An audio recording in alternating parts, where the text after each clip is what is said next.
Preface. I think it is necessary to give the reader a brief account of the nature and design of the ensuing plain discourse, which may both direct him into reading and be some kind of apology for myself in the publishing of it. He may know, therefore, that the thoughts here communicated were originally private meditations for my own use, in the season in which I was every way unable to do anything for the edification of others, and far from expectation that ever I should be so able any more in this world, receiving, as I thought, some benefit and satisfaction in the exercise of my own meditations therein. When God was graciously pleased to restore a little strength to me, I insisted on the same subject in the instruction of a private congregation, and as I did, partly out of a sense of the advantage I had received myself by being conversant in them, and partly from an apprehension that the duties directed and pressed to in the whole discourse were seasonable from all sorts of present circumstances, to be declared and urged on the minds and consciences of professors, for leaving others to the choice of their own methods and designs. I acknowledge that these are the two things in which I regulate my work in the whole course of my ministry, to impart those truths of whose power I hope I have had in some measure of real experience, and to press those duties which present occasions, temptations, and other circumstances render necessary to be attended to in a peculiar manner, are the things which I would principally apply myself to in the work of teaching others. For as in the work of the ministry in general, the whole counsel of God concerning the salvation of the church by Jesus Christ is to be declared, so in particular we are not to fight uncertainly, as men beating the air, nor shoot our arrows at random, without a certain scope and design. Knowledge of the flock in which we are overseers with a due consideration of their wants, their graces, their temptations, their light, their strength and weakness are required in this. And when in pursuance of that design, the preparation of the word to be dispensed proceeds from zeal for the glory of God,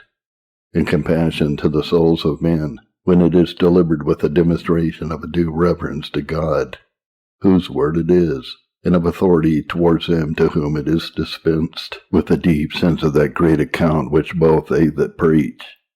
and they that hear the word preach must shortly give before the judgment seat of Christ.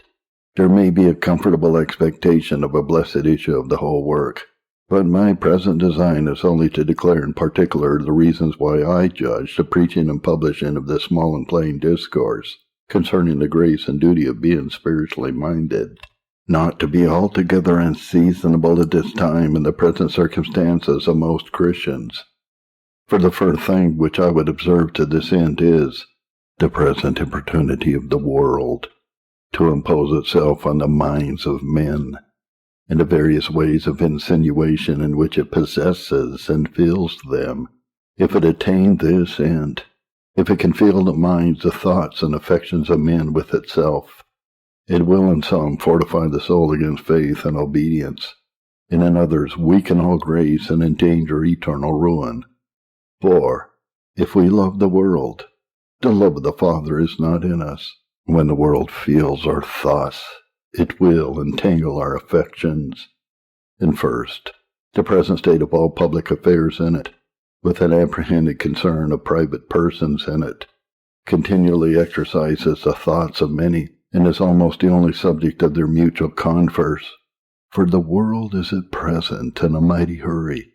and being in many places cast off from all foundations of steadfastness, it makes the minds of men giddy with its revolutions, or disorderly in the expectations of them.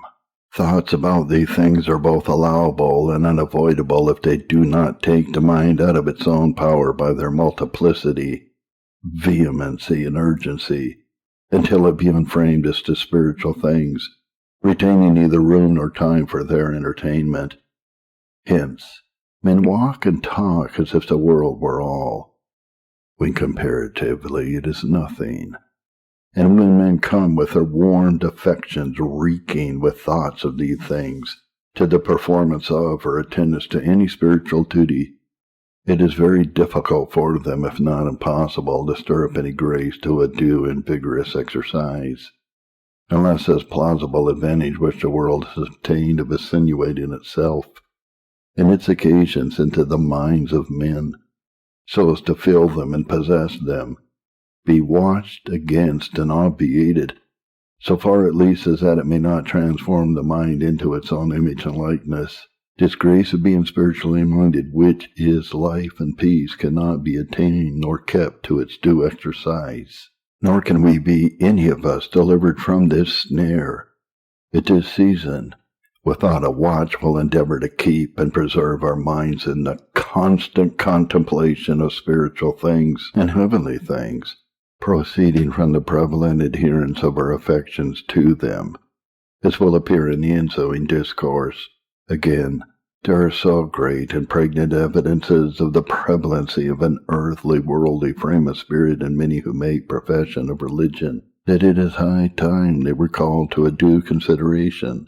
how unanswerable they are therein to the power and spirituality of that religion which they profess. There is no way in which such a frame may be evidenced to prevail in many, yea, in the generality of such professors, that it is not manifest to all, in their habits, attires, and vestments, in their usual comforts and misspents of time, in their over-liberal entertainment of themselves and others, to the borders of excess, and a number of other things of a like nature. There is in many such a conformity to the world, a thing severely forbidden, that it is hard to make a distinction between them. And these things manifest such a predominancy of carnal affections in the minds of men, as whatever may be pretended to the contrary is inconsistent with spiritual peace. To call men off from this evil frame of heart and mind, to discover the sin and danger of it, to direct them to the ways and means in which it may be effected,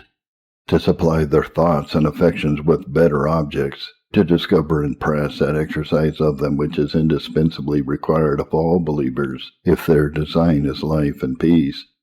is some part of the work of the ensuing discourse. It may be it will be judged but a weak attempt as to the attaining of that end,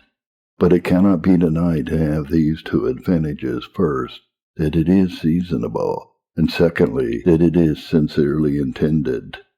And if it have only this success, that it may occasion others who have more ability and opportunity than I have to bring in their assistance, for in opposition to the vehement and importunate insinuations of the world into things to have an entertainment in the minds of professors, this labor will not be lost. But things are come to that pass amongst us, that unless a more than ordinary vigorous exercise of the ministry of the word,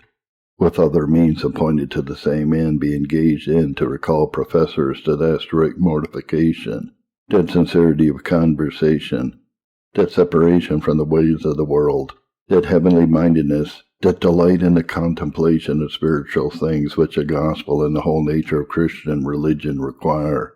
we shall lose the glory of our profession, and leave it very uncertain what will be our eternal condition. The same may be spoken concerning love of the world as to the advantages and emoluments which men trust to attain to themselves by it. This is that which renders men earthly minded,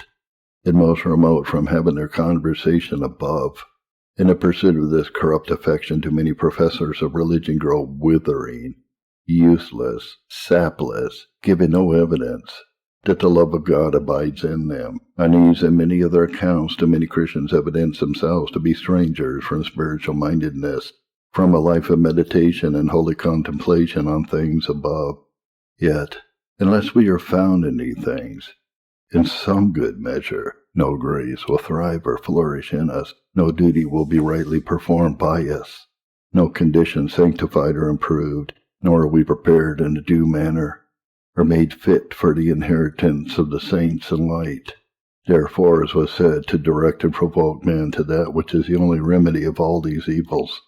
which alone is a means of giving them a view into and a foretaste of eternal glory, especially to such who were in my own condition, namely in a very near approach to a departure out of this world, is the design and scope of the ensuing discourse, which is recommended to the grace of God for the benefit of the reader.